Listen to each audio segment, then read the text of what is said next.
introduction. I walk out on stage for 90 minutes. My job is to produce a house laugh, which is to get 80 to 85% of the room to laugh. That's a house laugh. You're never going to get one of those. If you get 85% of the room and there's 10,000 people out there, that's 8,500 people laugh. My job is to get those people to laugh every 8 to 12 seconds for 90 straight minutes. That's the business of comedy. I must make the house laugh every 8 to 12 seconds. If you're out there for 30 seconds, 45 seconds, a minute, ain't nobody laughing, your ass is dying. You're in the process of dying. A dog's death.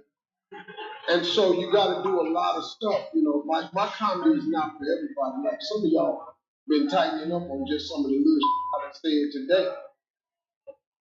But this I do is really funny stuff. It's just y'all got to get through the fact that you're sitting next to a co-worker.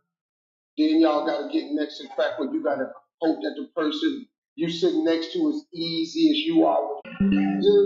So you just forgive everybody that say they sorry? Yeah. I'm an American. I forgave slavery. If I can get past that I wasn't a businessman when the Steve Harvey show was out. I was just happy to be on TV. You know, I just took my check and went out and said, I own 12% of the show back in. But I learned real quick in Hollywood, you never see back in. They got a different type of arithmetic. It's like the music industry. The only people that you make true back in with is book people. Book people are the most honest people I've ever done business with. Books, they're honest. Music and TV, you're not gonna get no back end partner. How? Man, by the time they get through doing their arithmetic, I ain't made back end on none of my shows. Ever. Because they're saying they didn't hit the numbers that it was supposed to hit? Even the syndication. Steve Harvey show. Never saw back end. Never. It's just crazy, man. So I started figuring that out and I went, okay. You know, my business with Fremont, which is one of the best companies I've ever dealt with, they're very honest and forthright. But when I signed a deal to do Family Feud, you know, look, man, Family Feud was a 20-year franchise. And they had ownership and they couldn't get, I was going through tax problems back then. I just wanted a check. So I took the check. Over the years, I still couldn't get ownership, but since I can't get ownership, I tell you what, I might not have ownership, but you're going to feel like I will. And so now the book, completely mine. Yeah. I've made more money from that book, man. I can't even tell you. And I still get checks. They still send you a check. I get paid every April 1st and every October 1st. And I still get checks from the book. I don't even have to check on it. The book business is honest. I'll give you an example. Like when I go to a book signing and I got to fly there or get a hotel, if you're in the record business, they take all that, they put surcharges on it, they charge it back against your deal and your record sale. They don't do that in the book business. Whatever your book sales is, whatever your percentage is, that's your check. Whatever it costs to promote it, they ain't got nothing to do with you. So the book business, I found to be very, very clean. Back end for other stuff, man. Now, when I went to the movie, it was a tough time for me because I was in a lot of tax trouble.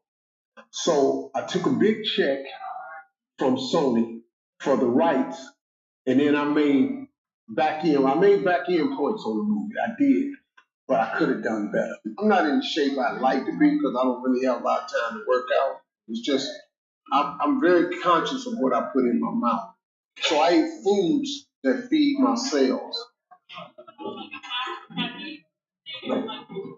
Oh, yeah. I drank. I done had 2 double espressos today. I go to Whole Foods. I don't buy 5-hour energy. My doctor told me never take those. It messes with your adrenal system. But I do take those. They have energy shots at Whole Foods. That's more of a natural energy shot. I use those because, I don't have a job like where I can chill on. Like my radio show, it's theater of the mind. So I have to be like super energetic on radio because I don't have my facial expressions to rely on. On TV, I can use my facial expression, but on TV you can't relax at all. At least we got commercial breaks on the radio, you know.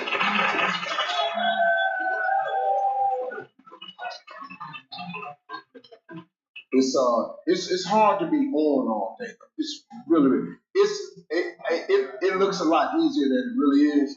But like if I gave all of you a chance, do a day of rehearsal, and then the next day you're gonna host the show. It's really hard because what I do is I actually make up comedy as I go. So, but I have a gift. That's my God-given gift. So it's easier for me.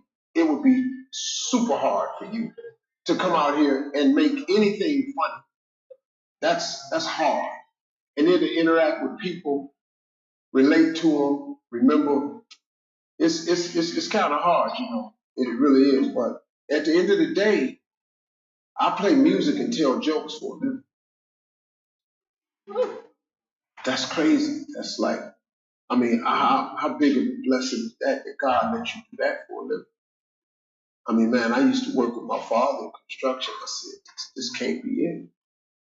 But man, I tell jokes and I play music for a living. That's a lot of grace, man. And I do not take it for granted at all. I wake up every day knowing that I'm incredibly blessed. I don't take none of it for granted. I tell God every day, I appreciate this here. Because I had another life now for 38 years. I didn't even get a car till I was 38 years. I lived in a car for 3 years. I had a rough life before he gave me this. This like jackpot. This is like I wake up every day. This is a lot. I wake up every day and God let me do this. I've been talking to y'all. You know, you have no idea. It's just stupid.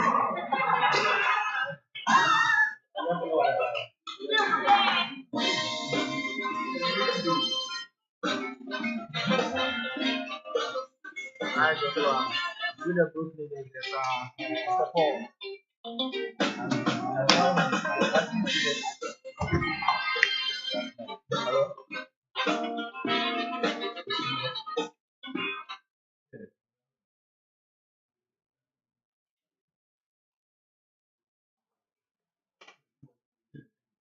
As an international student, someone who came from Ghana, I think UTRGV set me up right from the start. So my name is Yao Sam, alumni at UTRGV, graduated in 2022 with my MBA concentration in marketing. Just want to assure you, you have the support system. For other international students who want to pursue their education at UTRGV, you don't have to think twice about it. We have a very good community, very good international community. We have a very, very good group of students who have come together to really act as a support system for each other. We have professors, staff that are willing to learn and willing to understand what our culture is. And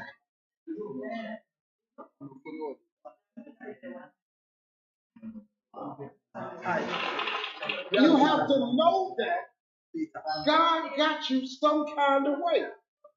Now, the jumping requires faith. Now, what is faith? Faith is the belief in things that you cannot see. If you can see everything, that ain't faith. You got to believe in something you can't see. Look, man, when I started in comedy, I did not see this. I didn't see becoming the first African American to host a beauty pageant of any kind. I was the first black headliner to start black radio nights around the country. I done had a machete in my hand on a lot of stuff. I didn't see any of it. But I had this little piece of faith that if I jumped, he would get me. Because I was miserable in my life. I didn't like waking up. I didn't have no purpose. I didn't know what I was supposed to be doing. But when on October 8th, 1985, I walked in a comedy club for the first time. Signed up for the following week. The following week, a girl took me down there. She said, "You've got to go to the comedy club. You're the funniest person I've ever met." I never even heard of a comedy club. I'm 27. I walked in the comedy club. I signed up for the following week. I'm going to sit here and learn. I knew I was funny. I just didn't know what to do with it. They had 10 acts go up. 9 of them went up. I didn't laugh at one joke. I was just sitting there just mad. I wish that was me. Man, they should have said this. Every joke they told, I knew a punchline before they said it, and I wrote a better punchline in my mind what they should have said. It got to guy number 10, they called his name, he wasn't there. They said, well, he's not here, we're going to go to next week's list. Steve Harvey, where are you? I looked at the girl I was sitting next to, I said, it's a dude in here got the same name I got. She said, you know what, you a stupid son of a bitch. That's you. So they kept clapping, and I ran up. Long story short, I won amateur night that night. I won $50. It was a 45-minute drive to my house with this girl named Gladys. I cried 45 minutes. She said, what you crying for? It ain't for $50. I said, no, you don't even understand. I was born to. I now know what I'm supposed to do. I went to work the next day, October 9th, and quit my job. With $50. I had nothing. I just never gave up. I just kept believing that he was going to put that air up under them sails. And finally, he put that air up under that wind up under them sails. This ain't your life right here. This life you got right now, this ain't just it. You think this is? God ain't through with you. If God was through with you, he wouldn't wake you up no more. But God keep waking you up because he got some more for you. This ain't your life.